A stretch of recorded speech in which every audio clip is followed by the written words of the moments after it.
வந்து வெங்காயம் சேர்க்கல, தக்காளி, சீரகம், பெருங்காயம், மஞ்சத்தூள், பருப்பு இதெல்லாமே போட்டு வேக வச்சுருக்கேன்.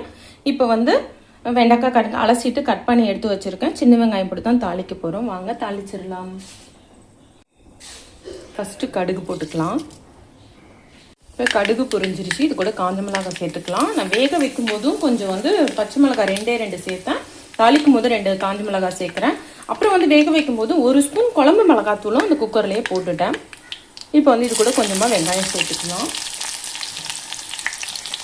கொஞ்சமாக கருவேப்பிலை சேர்த்துக்கலாம். இப்போ இது கூட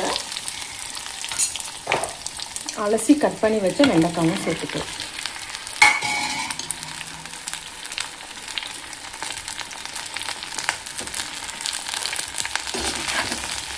இப்போ வெண்டைக்காய் கொஞ்சம் நல்லா வதங்க விட்டு நம்ம வந்து புளி கொஞ்சம் ஊற்றிட்டு சாம்பார் பருப்பு எடுத்து இதில் ஊற்றிடலாம். ஓரளவு இதுவாகிடுச்சு. ரொம்ப ஃப்ரை ஆகணும்லாம் இல்லை. அந்த குழகுழப்பு தண்ணியோடு இருந்தால் தான் சாம்பார் ரொம்ப நல்லாயிருக்கும். இப்போது இதில் தேவையான அளவு உப்பு சேர்த்துக்கலாம். உப்பு சேர்த்துட்டு கொஞ்சமாக புளி தண்ணி ஊற்றிக்கலாம்.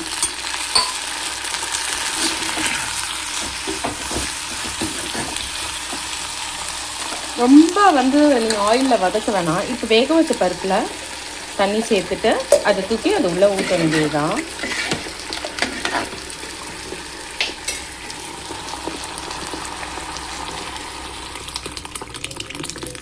இது நல்லா கொதிக்கணும். கொஞ்சம் நேரம் மூடி வச்சிடலாம். சாம்பார் நல்லா கொதிச்சுக்கிட்டு இருக்கு. இப்போ வந்து நம்ம வந்து அடுப்பை நிறுத்திட்டு அப்படியே மூடி வச்சிடலாம்.